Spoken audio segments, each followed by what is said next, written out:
भजन लाल सरकार का राजस्थान में 2 साल पूरा हो गया। कांग्रेस ने कोटा में पोल खोल रैली करी।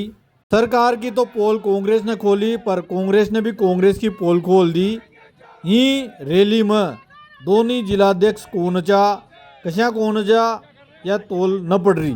कोटा बूंदी संसदीय क्षेत्र से लोकसभा चुनाव लड़वाड़ा प्रहलाद गुंजल ने लंबो चौड़ो भाषण दियो। प्रहलाद गुंजल ने भाषण में की कि राजस्थान की सरकार दिल्ली का गृह मंत्रालय में राजस्थान सेल सु चाल रही है, जहाँ एक रिटायर्ड IAS अधिकारी बैठे थे और यहाँ राजस्थान को चीफ सेक्रेटरी डेली श्याम की टर्म ने रिपोर्ट करे थे और चीफ सेक्रेटरी का खबा पर मुख्यमंत्री काम कर रहे थे। प्रहलाद गुंजल कांग्रेस नेता को भाषण राज्य सरकार से लेर केंद्र की मोदी सरकार तक केंद्रित रहो। आज कांग्रेस पार्टी के कुछ नौजवान कार्यकर्ताओं को मैं धन्यवाद दूंगा कि सरकार के 2 साल पूरे होने पर सरकार की पोल खोल यात्रा विरोध के कार्यक्रम के रूप में यहां पर आयोजित की है। मैं 10 साल विधायक रहा हूं। 2 साल बेमिसाल और भारतीय जनता पार्टी का कार्यकर्ता सरकार की उपलब्धियों को एक एक घर तक ले जाएगा। जब मैं समाचार पढ़ता हूं तो मुझे बहुत तकलीफ होती है और हंसी भी आती है।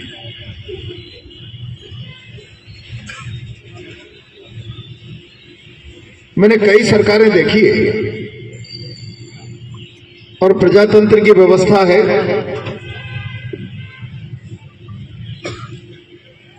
जनता जनादेश देती है, बहुमत का दल सरकार बनाता है, सरकार का मुख्यमंत्री होता है,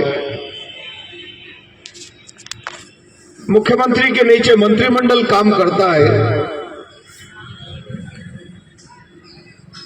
और सारी ब्यूरोक्रेसी सरकार के प्रति उत्तरदायी होकर जनता के लिए काम करती है।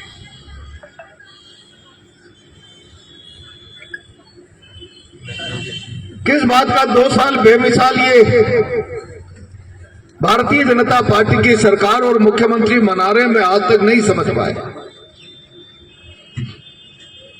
मैंने आजादी के 75 साल बाद कहीं पूरे देश के किसी प्रांत ऐसा दृश्य नहीं देखा कि एक मुख्यमंत्री उसके नीचे मंत्रिमंडल होगा। अब व्यवस्था बदल गई। दिल्ली में गृह मंत्रालय में राजस्थान सेल करके एक डिपार्टमेंट होगा, वहां पर एक रिटायर्ड IAS अफसर बैठा हो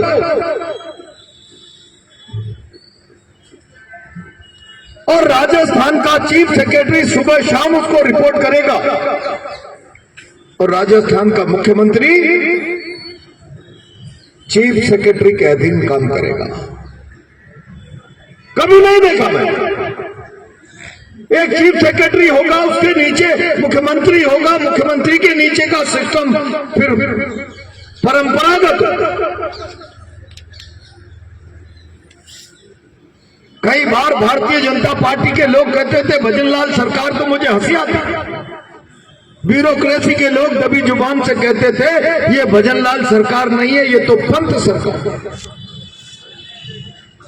और जिस सरकार के मुखिया की लगाम सरकार की लगाम मुखिया के हाथ में ही नहीं, जिसकी लगाम ब्यूरोक्रेसी के हाथ, और उसका परिणाम यह हो कि सरकार की जिम्मेदारी राजस्थान की जनता के प्रति नहीं, सरकार की जवाबदेही राजस्थान की जनता के प्रति नहीं।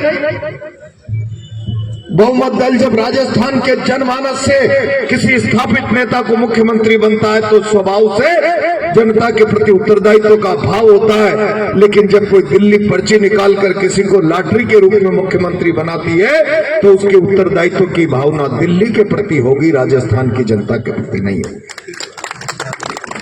राजस्थान के मुख्यमंत्री पिछले 2 सालों से केवल एक काम कर रहे हैं, दिल्ली नाराज नहीं तो मेरी कुर्सी सलामत। दिल्ली नाराज हो गई तो मेरी कुर्सी खतरे में आ जाएगी। दिल्ली प्रसन्न रहनी चाहिए, राजस्थान की जनता जाए बाहर में। और उसका परिणाम ये हुआ, राजस्थान में आज चारों तरफ अराजकता है। इस सरकार का वित्तीय प्रबंधन समाप्त हो गया है। 10 दिन पहले आपने अखबारों में समाचार पढ़ा, जोधपुर में विश्वविद्यालय के वाइस चांसलर के हाथ तोड़ दिया, पैर तोड़ दिया कर्मचारी, केवल इस बात के लिए कि जिन लोगों ने जिंदगी भर 60-60, 65 साल की सेवा विश्वविद्यालय में देने के बाद सेवानिवृत्त होकर घर जा रहे हैं, उनके पास पेंशन का पैसा नहीं है, उनकी पेंशन का रुपया नहीं मिल पाता।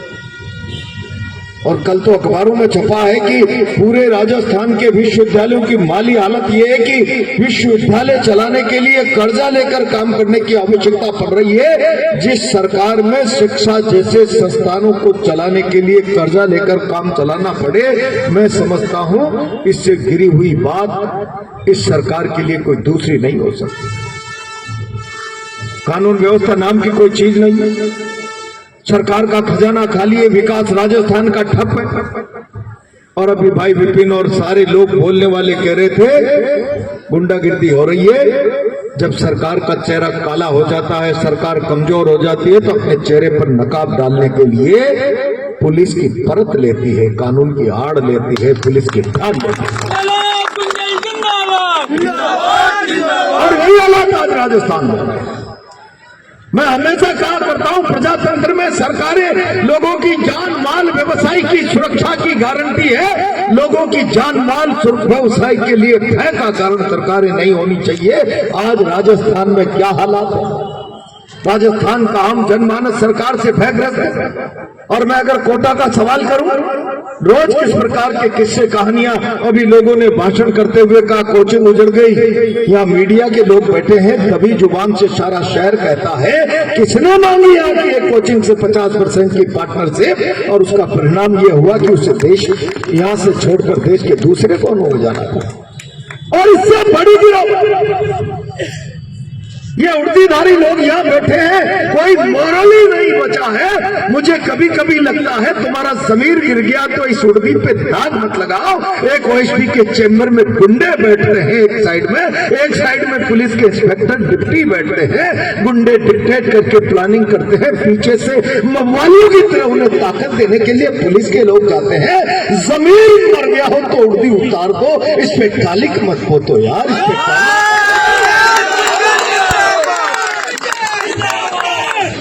ये हालात तो यहाँ क्यों? इससे बड़ी शर्म और जिल्लत की बात क्या हो सकती? गुंडे डिक्टेट करने लग जाते। और हालात क्यों हो रहे कि गुमानपुरा में है बियर बार की दुकान जो अच्छी चलती थी, पुलिस के गुंडों ने जाकर बंद करा दी। नेताजी क्या से निर्देश है कि बंद कर दो। 1 महीने तक बंद रहा, पैर पकड़ने के बाद कहा छोटे भाई को 50% की पार्टनर चाहिए, तब जाकर तुम्हारा बियर बार चलेगा। कभी कहते हैं तलवंडी के मेन रोड पे किसी रेस्टोरेंट को कहा है ये पार्किंग सड़क पर नहीं करने देंगे, बहुत ज्यादा चल रहा है, और इनडायरेक्ट में ये संदेश करा दिया गया 50% पार्टनरशिप चाहिए। क्या चाहिए? क्या आप इस शहर को लूटकर खाना चाहते हो? क्या आप इस शहर की व्यापारिक समृद्धि पर ग्रहण लगाना चाहते हो? क्या आप इस शहर के अपने खून पसीने की कमाई से व्यापार को समृद्ध करने वाले हर व्यक्ति का पेट काटना चाहते हो, उसमें अपना हिस्सा बांटना चाहते हो? क्या इसीलिए तुम्हें 3 बार विधायक और 3 बार सांसद बनाया कि ये उपलब्धि पाकर तुम इस शहर के लोगों की गरिमामयी कमाई में से आधा हिस्सा काट लो, उनका पेट काट लो, और कोई नहीं कटाए तो उर्दी के लोग कोई इशारे का इंतजार करके बैठे हैं?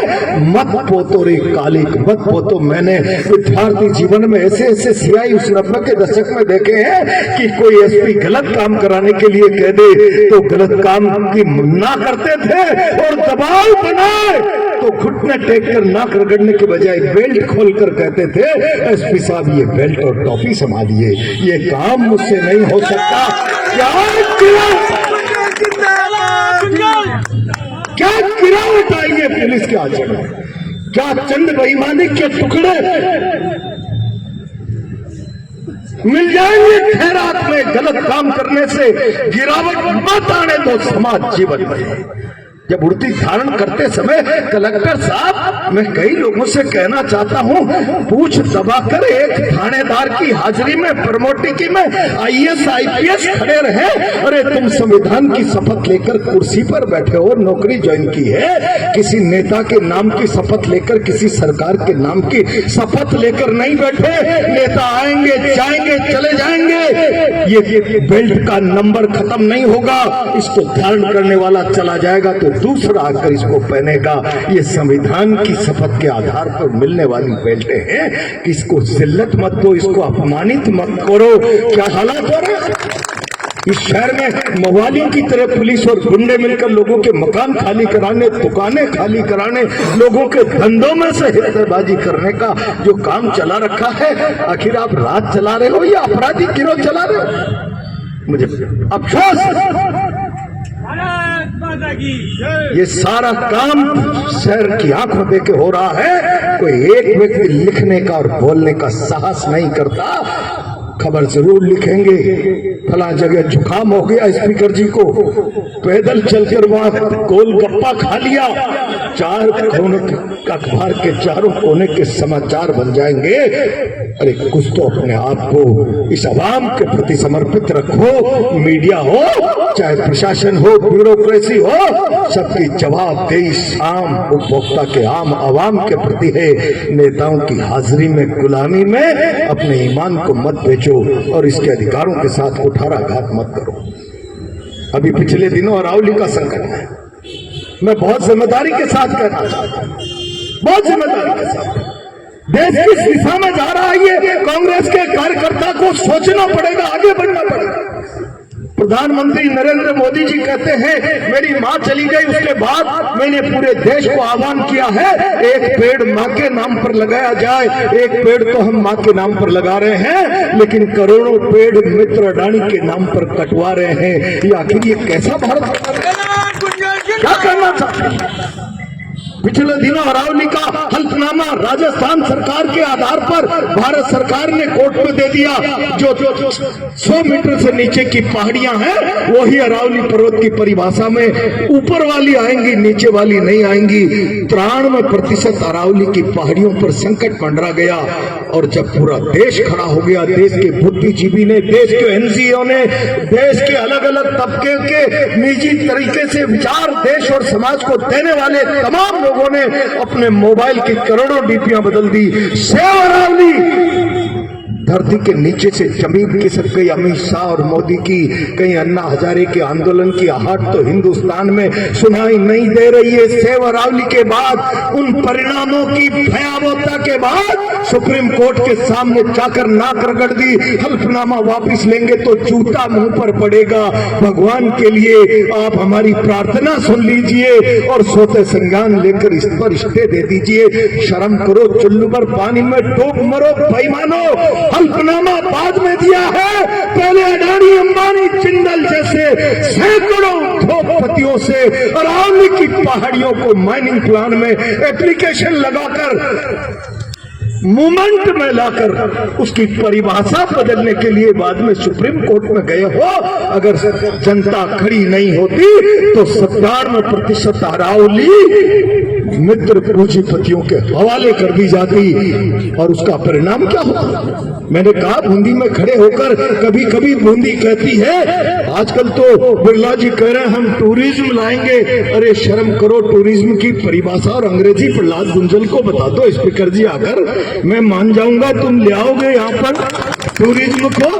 टूरिज्म के नाम पर पता नहीं क्या इवेंट करा रहे हो। या बूंदी कहती है मैं अरावली की गोद में बैठी हुई हूँ, मेरी सुंदरता किसी उदयपुर से नहीं है। और कोटा में हेरिटेज का इवेंट हो और बूंदी की चर्चा नहीं हो, तुम क्या कर लोगे यार? तुम्हारे पास नजरिया नहीं है, केवल अखबारबाजी और लोगों की आंखों में धूल झोंकने के अलावा तुम्हारे पास और कोई काम नहीं है। मुख्यमंत्री जी, आपने बहुत जोर से कहा मैं अरावली की रक्षा करूंगा, अरावली की रक्षा करूंगा। ये सारे के सारे डीजी साहब को मैं धन्यवाद देना चाहता हूं। मुझे पता है यहाँ के एक आध नए बाद में आने वाले अधिकारी भी इस व्यवस्था से पीड़ित हैं और उन्होंने एसपी साहब से गुहार लगाई, डीजी साहब से। ये सुधरने वाला नहीं है। गुंडागिर्दी का आलम जो पुलिस पर मानसिकता पर कब्जा हो गया है, जरा आप आइए और एक दो को लंबा करिए। वो आए तो डीजी साहब उसी मूड में थे कि एक दो और लंबे होने थे, लेकिन वो बच गए। मैं बहुत जिम्मेदारी से कह रहा हूं। आप अभी कह रहे थे अरावली की रक्षा करूंगा, चिंता मत करो। मैं मुख्यमंत्री जी आपसे कहना चाहता हूं, मैंने तब भी कहा था जब डॉक्टर किरोड़ी लाल मीणा ने कहा था कि बनास में से 8-10 करोड़ रुपए रोज की रेती निकल रही, तब मैंने मुख्यमंत्री जी से कहा था, मुख्यमंत्री जी मंत्री का बयान संयुक्त उत्तरदायित्व की भावना से पूरी सरकार का बयान होता है, कोई मुख्यमंत्री भी उससे बदल नहीं सकता, मुकर नहीं सकता। और अगर वो सरकार का बयान नहीं होता तो मंत्रिमंडल से बर्खास्तगी की कार्रवाई की जानी चाहिए थी। डॉक्टर किरोड़ी लाल आज भी मंत्रिमंडल का हिस्सा है, उसके बयान पर क्या कहना है? आप अरावली बचा रहे हो, अरावली की कोख में बनास की कोख को खोद रहे हैं कोटा के नेताजी, उनके मित्र दोस्त। उस अरावली की कोख को मत खुदने दो, उसको मत बचाओ। 20-20 करोड़ रुपए रोज की रेतियां निकाली जा रही है। एक ट्रोली पत्थर कोई लेकर आ जाए तो 50,000 का जुर्माना लगेगा। एक ट्रोली रेती लेकर आ जाए तो पुलिस वाले उसको राज संपत्ति घोषित कराने का वो जो है प्रोग्राम जारी कर देंगे। वो बेचारा रोता रहेगा। ट्रैक्टर ट्रोली का 5 लाख का ऋण चुकाते चुकाते उसकी हाइट से तुम्हारे बच्चों की मानसिकता विकलांग हो जाएगी। एक नेता की गुलामी में तुम किसी गरीब ट्रैक्टर ट्रोली वालों के साथ जुल्म करो, अंदाजा रख लेना कि कल तुम्हारे बच्चे मानसिक रूप से विकलांग न हो जाए। मैं इस बात की गारंटी दे रहा हूं। ट्रोली लाकर आजीविका चलाता है, 5 लाख का लोन चढ़ा होता है, एक रेती की भर ली और तुमने राजकीय संपत्ति के लिए उसको डाल दिया दब कागजों में। शर्म करो भाई, मानो उसके घर में उस रोज मौत का मातम बनता है। तुम्हारे घर में कभी किसी की मौत होगी तब उस मातम का अंदाजा लगेगा। जिस रोज गरीब का ट्रैक्टर छिनता है, ट्रोली छिनती है, उसकी संपत्ति छिनती है, और तुम्हारे पास नैतिकता क्या है? जाओ। मैं कह रहा हूं कल से 3 दिन से कलेक्टर से मुझे कहना पड़ा कि मैं जाऊंगा, फिर तुम्हें मौके पर आना पड़ेगा। हिम्मत नहीं, लाठी चला सकते हो, गोली चला सकते हो, किसी की मां ने दूध नहीं पिलाया कि हमारा पैर पीछे हटा दे। मैं कल लफड़ा मैंने कि वहां 4 चुनाव में अवैध खनन हो रहा, कान में जू नहीं रहेंगी। दूसरे दिन का मैं जाऊंगा, कलेक्टर साहब, एसपी साहब मौके पर आ जाएगा। तुम्हारे सीआई की औकात नहीं कि प्रहलाद दुंजल से आके मौके पर बात कर ले। तेरा कल्पना कर लीजिए कि इस झगड़े को तब जाकर बंद कराया, फिर कल रात में 3 दिन बाद वापस चालू कर दिया। अरे तलवे चाटने की नौकरी कर लो यार। नेताओं की जिल्लत की पराकाष्ठा पार होती है भाई। मैं बहुत जिम्मेदारी से कांग्रेस के कार्यकर्ताओं से कहना चाहता हूं, ये सरकार बेईमान, इस सरकार के नेता बेईमान, इनके पास कोई नजरिया नहीं है राजस्थान के साथ न्याय और इंसाफ करने का। और जब राजस्थान के साथ न्याय और इंसाफ करने का कोई नजरिया नहीं, जवाबदेही पर खरा उतरने की स्थितियां नहीं, पब्लिक जवाब नहीं मांग ले, इसलिए उर्दी का भय लोगों को दिखाया जाए। और ये जब तानाशाह निरंकुश शासन बन जाता है, कमजोरी के कारण अत्याचार बढ़ाता है, तब विपक्ष को मजबूत और सजग रहना पड़ेगा। ऐसे हालातों में डरा हुआ और कमजोर विपक्ष भी लोकतंत्र के लिए घातक हो जाता है। इनका प्रयास रहता है कि जनता में भय बना दो। उदासीन जनता भी प्रजातंत्र के लिए कलंक का काम कर जाती है। ये परिस्थिति आज मोदी शाह ने देश में भय बैठाकर विपक्ष को डरा दो, विपक्ष को भयभीत कर दो, असंगठित कर दो, जनता को भय के कारण उदासीन बना दो। ऐसे हालातों में इस भारत के प्रजातंत्र को बचाने बनाने के लिए तुम चलाइए। 5 साल का मैंडेट दिया है, 5 साल बाद तुम्हारा जनाजा राजस्थान निकाल देगा, लेकिन 5 साल में तुम इस राज के काले कारनामों पर, नाकामियों पर पर्दा डालने के लिए जनता में भय का माहौल बनाना चाहते हो। कांग्रेस पार्टी और एक एक कार्यकर्ता इस भय का डट कर मुकाबला करे। इन कमजोरों में ताकत नहीं है, ये केवल अपनी कमजोरी को छुपाने के लिए उर्दी का आसरा ले रहे हैं। जो अपनी कमजोरी पर पर्दा डालने के लिए उर्दी की शरण में चले जाए, उर्दी की पर्दी बना दे, उर्दी का दीवार बना दे अपने संरक्षण के लिए, इन कायरों को उखाड़ कर फेंकने के लिए केवल हिम्मत और हौसले की जरूरत है। एक बार जोर से हुंकार भरेंगे, मेरी गारंटी है इनके पांव उखड़ जाएंगे। इस शहर में हालात विकट है, इज्जत से कोई व्यक्ति धंधा नहीं कर पा रहा, भयग्रस्त है। यहाँ मोबाली और पुलिस साथ साथ बैठकर जमीनों पर कब्जा करने का काम कर रहे हैं। और एक आध अफसरों का ईमान गिर सकता है। सारी उर्दी को मत बेचो यार, कलंकित मत करोगे। तुम्हें अपनी नौकरी, अच्छी प्राइम पोस्टिंग चाहिए, कुछ बच्चों के लिए 2 पैसा बेईमानी का चाहिए, उसके चक्कर में तुम सारी इस उर्दी को काला काजल मत लगाओ यार, शर्म करो। सुल्लूभर पानी में डूब मरो, कुछ तो नैतिकता होनी चाहिए। और ये स्थितियां यहाँ पर IAS अफसरों की हो गई, तुम्हें शर्म आना चाहिए। IAS इंडियन सर्विस, अब इसके बाद तो तुम्हें हम कोई इंटरनेशनल सर्विसेज का तमगा तो नहीं दे सकते। इतनी बड़ी सर्विस के बाद तुम चूतियों में जाकर बैठो। थानेदार के प्रमोटी लोगों के अनैतिक तरीके से तुम हाजिरियां भरो नेताओं की। हिम्मत रखो, हिम्मत रखो। मैंने 1980-90 के दशक में जब विद्यार्थी राजनीति में था, इसी कोटा में एथिक्स पे जीने वाले ऐसे ऐसे थानेदार देखे हैं जिन पर कोई SP के दबाव से काम करने की नौबत आए तो टोपी और बेल्ट SP साहब के टेबल पर रख देते थे। ये गलत काम नहीं होगा। जरा कुछ लोग उनमें से जिंदा होंगे, कुछ नहीं होंगे। उनकी स्मृतियां हो तो उनकी तस्वीरों को झांक कर अपने संतस के काले को मिटा लिया करो यार। सरकारी नौकर हो, किसी के गुलाम नहीं हो, मवाली नहीं हो। ये स्थितियां पैदा करो, और ये स्थितियां पैदा नहीं की तो इस शहर को सरागा जो नेताओं ने बना दिया, तुम भी जानवरों की तरह उसको चरने वालों में शुमार हो जाओगे, उसको लूटने वालों में शुमार हो जाओगे। कुछ तो अपनी इज्जत की परवाह करो। थोड़े थोड़े लोग सब मिलकर अपनी इज्जत की, अपनी नौकरी की, अपनी मर्यादा की परवाह करो। मैं आज इस अवसर पर कांग्रेस के लोगों से कहना चाहता हूं, सिस्टम कोलैप्स हो गया है। मुख्यमंत्री के हाथ में कुछ नहीं है, कोटा में गुंडागर्दी का राज है। अब छाती तान कर खड़े हो जाओ, बहुत हो गया है। 2 साल हमने इस सरकार को, इस गुंडागर्दी को सुधर जाओ ग्रेस पीरियड दे दिया। अब कोई गुंडागर्दी हुई तो जान की कीमत पर पब्लिक का अपमान बर्दाश्त करेंगे। ये संकल्प धारण करके कांग्रेस का कार्यकर्ता जाए। ये सरकार अपने आप पतन के रास्ते पर जा रही है। जरा गरजते रहो, बरसते रहो, हुंकार भरते रहो जनता के हक अधिकार के लिए। मेरा विश्वास है 2028 हो सकता है उससे पहले ही सरकार की विदाई का रास्ता बन जाए। बहुत बहुत धन्यवाद।